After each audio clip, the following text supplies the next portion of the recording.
princess and reportedly fed up with a royal's lack of devotion to duty. No, it's not William. Welcome, royal watchers, to Crown Chronicles, your ultimate gateway into the grandeur, gossip, and growing tensions of Britain's royal family. If you're fascinated by life behind palace doors, where crowns gleam, tempers flare, and secrets whisper through marble halls, then don't forget to subscribe and hit that notification bell. Because today's story isn't just another royal rumor. It's a look into the frustration of one of the monarchy's hardest working members, Princess Anne, and the surprising royal relative who's left her feeling utterly fed up. For decades, Princess Anne has been the very embodiment of royal duty, no drama. No excuses, just pure service. Known as the firm's hardest working royal, she's often carried out more engagements than her brothers, nephews, or even her late parents in a single year.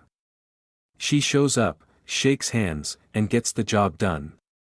But according to multiple royal insiders, her patience is running thin, and not with the person you might expect. No, it's not Prince William. The heir to the throne has maintained his steady commitment to balancing royal life with family.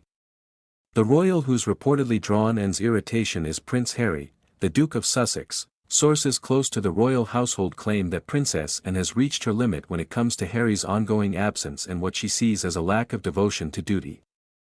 Behind her famously no-nonsense exterior, Anne has always been a believer in service before self, a belief that's been the backbone of her life since the day she was born. And seeing Harry walk away from that, insiders say, has deeply frustrated her. Let's rewind a little. When Prince Harry and Meghan Markle stepped back from royal duties in early 2020, the decision sent shockwaves through the monarchy. While the late Queen Elizabeth expressed sadness but understanding, others within the family, particularly the older generation, were far less forgiving. For Princess Anne, who's spent more than 5 decades serving the crown without complaint, the Megxit decision wasn't just disappointing. It was, as one insider put it, an insult to everything she stands for.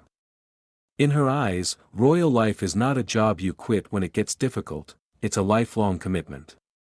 And according to royal sources, she's grown increasingly exasperated watching Harry and Meghan continue to use their royal connections while rejecting royal responsibilities, an insider reportedly told one royal journalist, and doesn't understand why Harry couldn't find a way to make his position work.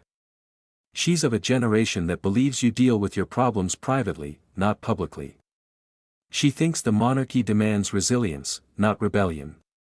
That frustration seems to have deepened in recent months as Harry continues to make high-profile appearances in the U.S., launching projects and attending events that, in Anne's view, seem to blur the line between personal promotion and royal privilege.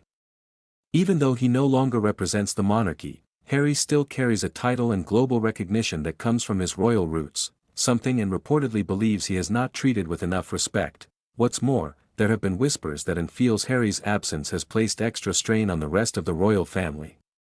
With King Charles managing both the throne and his ongoing health concerns, and with the Princess of Wales focusing on her recovery and family, the number of working royals has dwindled. That means the remaining few, including Anne herself, have had to take on even more engagements to keep the royal machine running smoothly. She's exhausted, said one royal observer. Anne never complains, but she's aware that the workload has nearly doubled for the senior royals who stayed the course. When she sees Harry living comfortably in California while she's traveling around Britain opening hospitals and attending military ceremonies, it's hard for her not to feel frustrated. Interestingly, despite her famously stern reputation, Princess Anne has always been known for her sharp sense of humor and fairness. She's not one to gossip or hold grudges, but she does have strong opinions about royal responsibility. Those who know her best say she's old school to her core, punctual, practical, and allergic to drama. To Anne, service isn't about fame or public adoration, it's about showing up, even when you'd rather not, and that's precisely why Harry's behavior, especially in recent years, seems to have struck a nerve. From explosive interviews to best-selling memoirs, the Duke of Sussex has repeatedly aired royal grievances that many inside the family believe should have remained private. While other royals have chosen silence, Anne has reportedly made it clear behind closed doors that she finds such actions unnecessary and undignified. A palace source shared, and believes the monarchy survived because generations of royals knew when to speak and when to stay silent. She feels Harry has forgotten that lesson. What makes this story particularly intriguing is that Princess Anne and Prince Harry were once said to share a warm rapport. She admired his energy, his military service, and his dedication to causes like the Invictus Games. But as the years have passed, that mutual respect has been overshadowed by growing disappointment. Insiders claim Anne has largely given up trying to understand him. One former royal aide put it best: Princess Anne doesn't dislike Harry, she simply doesn't recognize him anymore. To her, he's drifted so far from the values the family stands for that it's hard to imagine him ever coming back.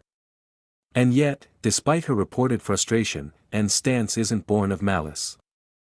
Those close to her say she still hopes that, one day, reconciliation might be possible, not through headlines or TV specials, but through quiet, personal reflection.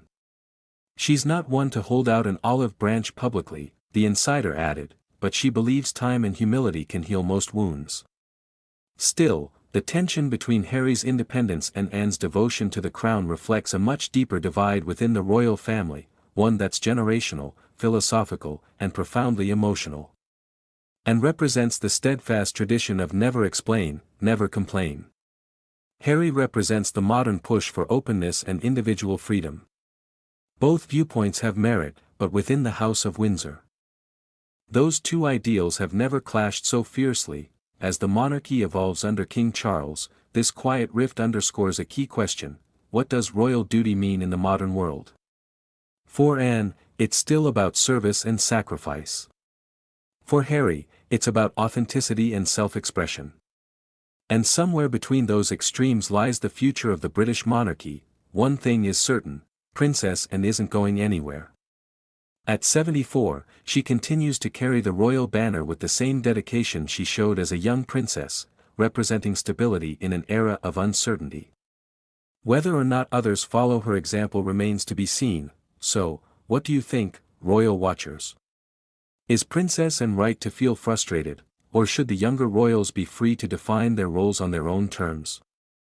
Thanks for joining us on Crown Chronicles, where we uncover the untold stories, quiet tensions, and royal truths that the world can't stop talking about. If you enjoyed this deep dive, don't forget to like, subscribe, and turn on the notification bell, because when it comes to the royal family, the story never really ends. It just gets more fascinating.